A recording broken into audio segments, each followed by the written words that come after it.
안녕하세요. 오늘을 사는 지혜, 오늘은 금요일.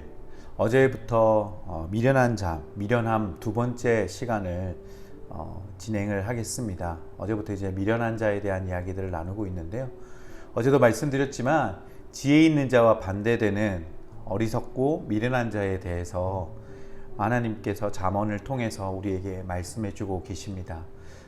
이 내용들을 살펴보면서 우리가 내 안에 이러한 하나님을 멀리하는, 마치 바위 틈에 껴있는 이끼처럼 내 안에 머물러 있는 죄악된 모습들, 아니면 하나님의 지혜를 가로막는 모습들이 자리 잡고 있지 않는지 한번 살펴보셨으면 좋겠습니다. 오늘은 잠언 6장 12절에서 15절 말씀을 제가 먼저 읽어보겠습니다. 불량하고 악한 자는 그 행동에 괴휼한 입을 벌리고 눈짓을 하며 발로 뜻을 보이며 손가락질로 알게 하며 그 마음에 패역을 품으며 항상 악을 꾀하며 다툼을 일으키는 자라. 그러므로 그 재앙이 갑자기 임한즉 도움을 얻지 못하고 당장에 패망하리라. 오늘 함께 먼저 살펴볼 미련한 자의 모습 중에 하나는 불량한 자입니다. 이 사람의 특징은 끝없는 다툼입니다. 화평하게 하는 자는 신중하고 은혜로운 대답으로 사람과 사람 사이에 다리를 놓아서 무장해제시키며 긴장을 누그러뜨리지만, 불량한 자는 다툼을 일으킨다라고 설명하고 있습니다. 팀 켈러 목사님은 이 다툼을 일으키는 자에게 대해서, 불량한 자에 대해서 이렇게 설명합니다. 불량한 자는 다툼을 일으킬 때 상대편 입장을 공정하게 제시하지 않는다. 누락의 속임수, 절반의 진실, 은근한 암시 등 구부러진 말을 일삼게 된다. 눈짓과 손가락질 같은 몸짓 언어도 화해를 유도하는 게 아니라 적대하는 상황을 조장한다라고 말하고 있습니다. 사실 이 부분을 제가 기록을 하고 또 내용을 살펴보면서 참으로 그렇다라는 생각을 하게 되었습니다. 우리 안에 나의 이기적인 나의 생각과 마음을 포장하기 위해서 때로는 상대방의 이야기들을 절반 정도, 아니면 내 것들을 과장해서, 그리고 누락의 속임수라고 이야기하는 것처럼 뭔가 기억이 나지 않거나 내용이 불확실한 것들을 빠뜨리고 불리한 것들을 빼먹는 그런 나 중심적인 아주 편협한 변호들을 일삼는 경우들이 많이 있습니다.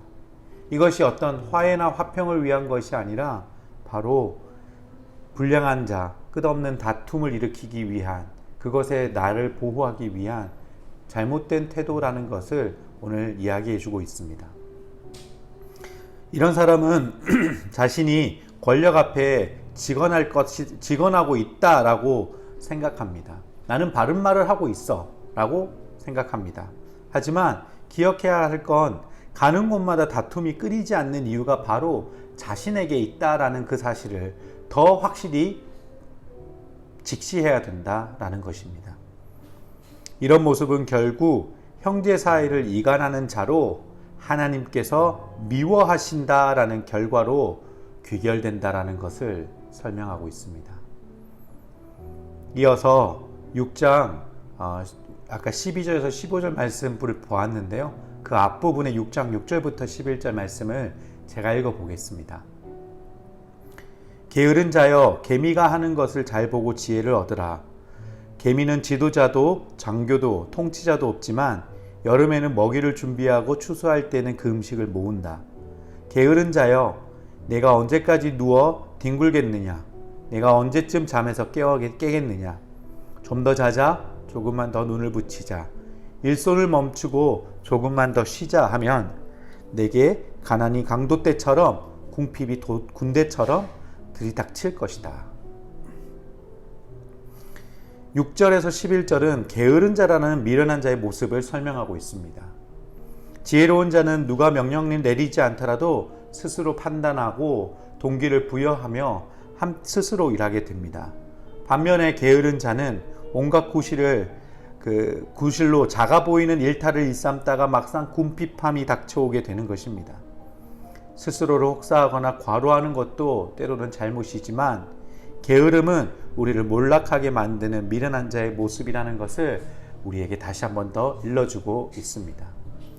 다시 잠언 1장으로 돌아와서 미련한 자의 모습을 살펴보겠습니다. 1장 16절에서 19절에는 훤히 보이는 그물 속으로 날아들 만큼 멍청한 새를 언급하며 제꾀에 빠지는 자의 그 경고를 하고 있는 내용이 나타납니다. 숨어 기다림은 자기의 생명을 해할 뿐입니다. 남을 매정하게 대하면 내 마음에서 잔인함과 이기심이 분출되어집니다. 남이 아니라 자신만의 만족을 위해서 살면 결과는 영원한 불만족만 우리는 얻게 될 것입니다. 지혜의 본 대신 예수님은 제 목숨을 찾으려면 하나님과 타인을 섬겨 목숨을 잃어야 한다라고 명확하게 말씀하십니다.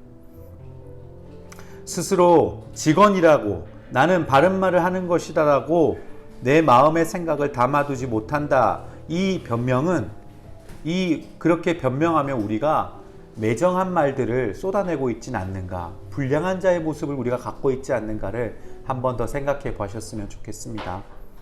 게으름의 굴레에서 벗어나지 못하는 모습들이 내 안에 있지 않는가, 너무나 나 중심의 행복만을 추구하는 태도로 살아가고 있진 않는가.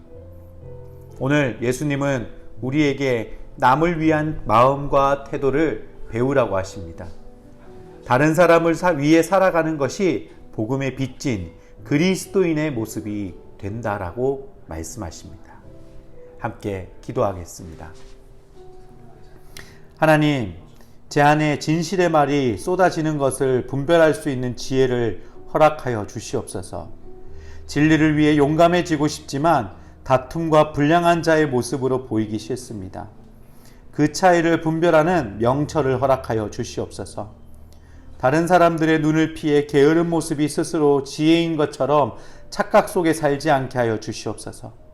자신의 행복을 최우선으로 여겨야 한다는 시대 속에서 나의 행복이 아닌 하나님이 말씀하시는 행복, 타인을 위한 행복, 그 사람들을 세울 수 있는 행복을 추구하는 삶을 살게 하여 주시옵소서. 예수님의 이름으로 기도드립니다. 아멘.